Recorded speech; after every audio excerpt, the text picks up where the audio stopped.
Bonjour et bienvenue dans ce nouveau tutoriel de Solid Motive. Aujourd'hui, nous allons analyser la structure usuelle d'une lettre de motivation. La lettre de motivation est un document très standardisé, il faut donc bien respecter tous les codes. La mise en page est très importante. Comme dans une lettre classique, vous écrivez vos coordonnées en haut à gauche et celles de l'entreprise juste en dessous à droite.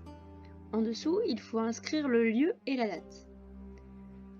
Puis, à gauche, il faut bien spécifier l'objet de la lettre. Vous pouvez ensuite évoquer la personne à qui vous vous adressez, puis vient le corps du texte. Le premier paragraphe va vous servir d'accroche. C'est l'occasion de montrer votre intérêt pour le poste et l'entreprise, expliquer ce que vous recherchez et démontrer la cohérence de votre candidature. Le paragraphe suivant est un développement. C'est l'opportunité pour vous de détailler votre parcours, vos expériences, vos compétences, toutes vos qualités. Enfin, le dernier paragraphe est une conclusion.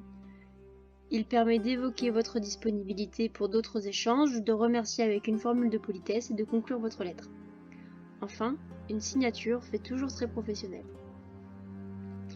On peut maintenant regarder un peu plus dans les détails une lettre de motivation fournie par le générateur de motivation de Solid Motive.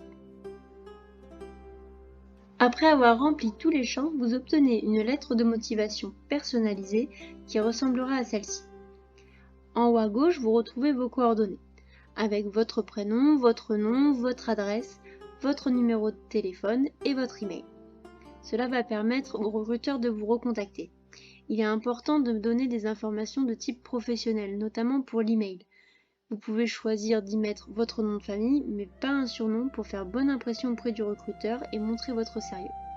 Vous pouvez aussi intégrer un lien vers une page web contenant un CV en ligne, une page professionnelle, un projet qui vous tient particulièrement à cœur. Cela peut donner l'occasion au recruteur de creuser un petit peu plus votre profil. Si vous n'avez pas ce type de document, ce n'est pas grave, c'est tout à fait optionnel. Ensuite, à droite, vous trouvez les informations sur l'entreprise. Il y a notamment le nom de la personne chargée du recrutement.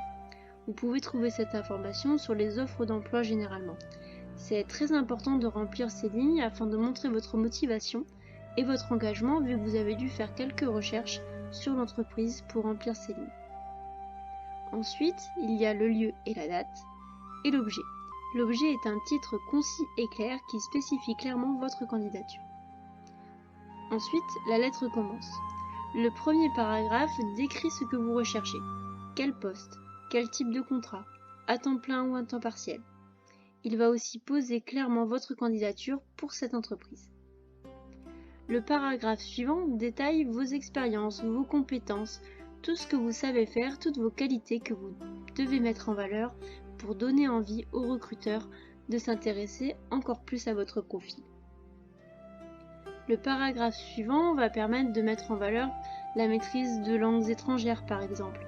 Si vous ne maîtrisez pas complètement ces langues, vous pouvez tout de même les spécifier en montrant votre volonté de vous améliorer et votre capacité à apprendre. Ce sont toujours des compétences qui sont appréciées pour les recruteurs.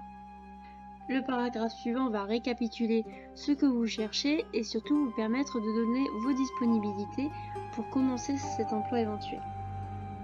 Enfin, la lettre se termine avec des formules de politesse garantissant votre disponibilité pour plus d'informations et saluant respectueusement le recruteur. Les derniers mots sont votre signature pour faire une lettre en parfaite et due forme. À vous de jouer maintenant.